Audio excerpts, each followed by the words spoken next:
All right. All right. Let's see where we're at. Let's check in here. Hey, everybody. Thanks for joining us.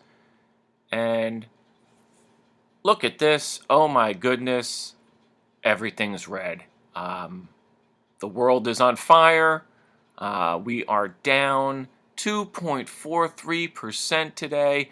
Everything that we are interested in is on a red trend for the day. Amazon that we got for free, we're down 3%. MGK is down 2.69%. IAT is down a half a point. And WiMAX is down almost 2%. This is, what are we going to do? This is terrible. What did we miss? What happened? Oh my goodness. The whole world is on fire. The financial world is on fire. NASDAQ has got a big sell-off. The Dow Jones is down. The Trump company is down 12%. Facebook and Microsoft are down 4.75% and 5.5%. Wow, it's a gloom and doom day on the markets. What do we do? What do we do now that we know this? What's our move? Because we lost everything. Well, let's rephrase that. We lost all of our gains. Let's look at the month. That's really what we were going to do today. Just check in on how our month went. I am now 30 days in, so you can see where we started. And we had some ups and a little dip. So there's an up. Oh, went down there on the 16th, and then it was on an uptrend, down on the 23rd. Uptrend, doing all right. We were really happy just a day ago. And then today, Halloween, right? I don't know. Whatever it is, that's all this down news for the day. So what do we do about it? We read all the news. We took a look. Everybody's down. Here's how the Dow Jones Industrial looks for the day. What do we do? First thing, just don't panic.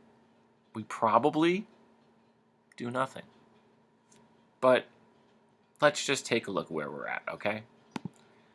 I think the biggest thing to remember about the roller coaster of the markets is that it's a roller coaster. So if you don't have an expectation of a down day, you really shouldn't have an expectation of an up day.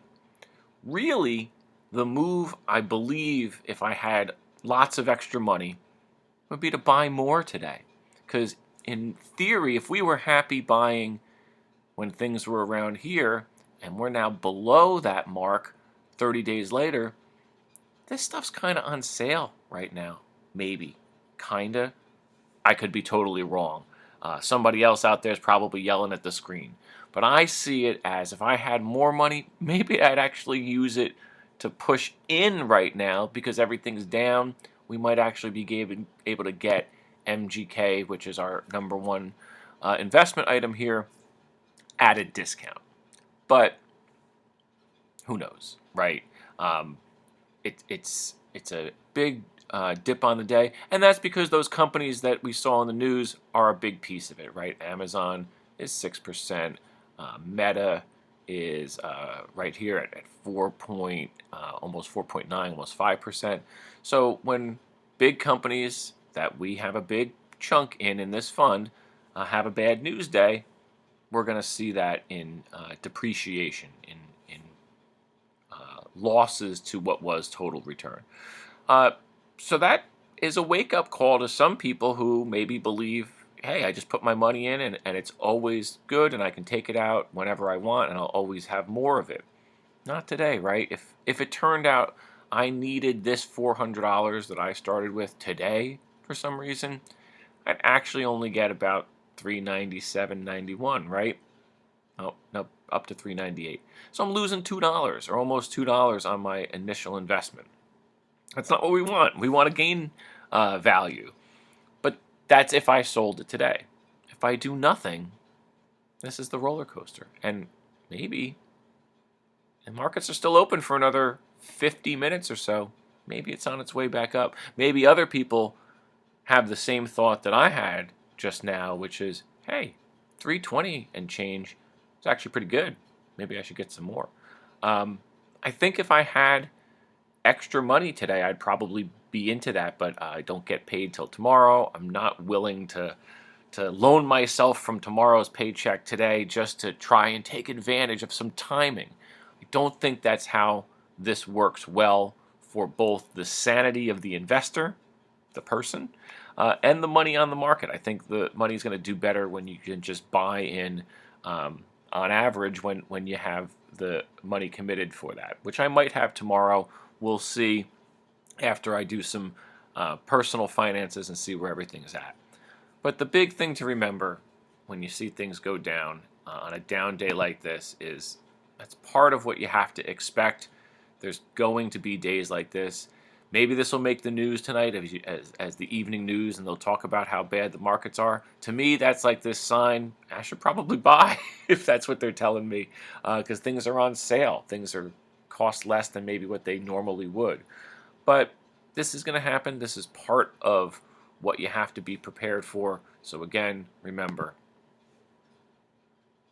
just stay the course, keep doing what you're doing. It helps to read the news, read what's going on, try to figure out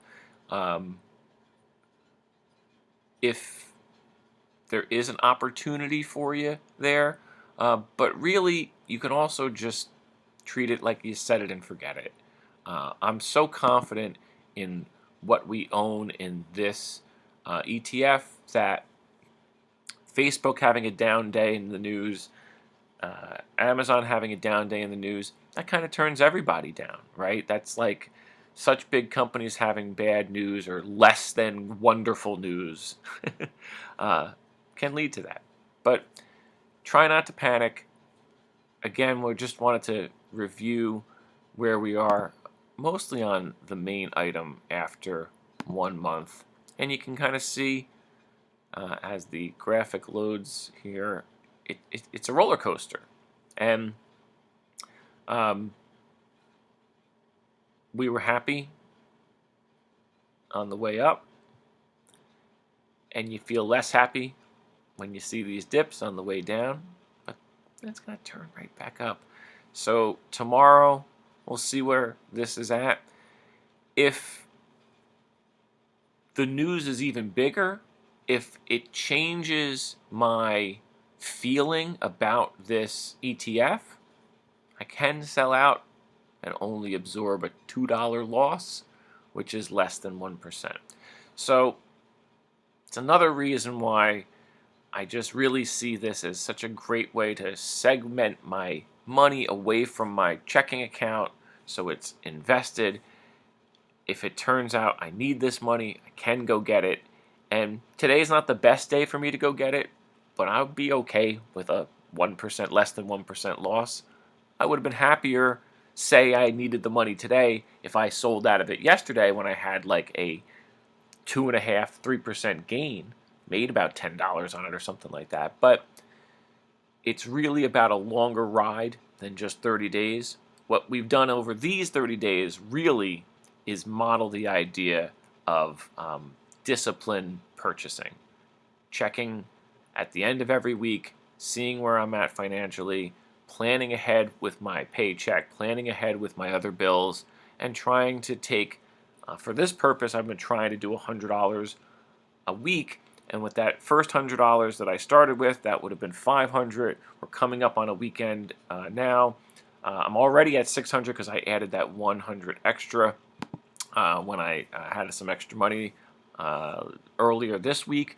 So I'm in a good shape, and I'm really satisfied with my ability to just put money aside too. For me, $600 put aside for the future, for a major purchase, for a vacation in the future, something like that. I'm happy about that. That gives me a starting point towards anything that I want to do with my money.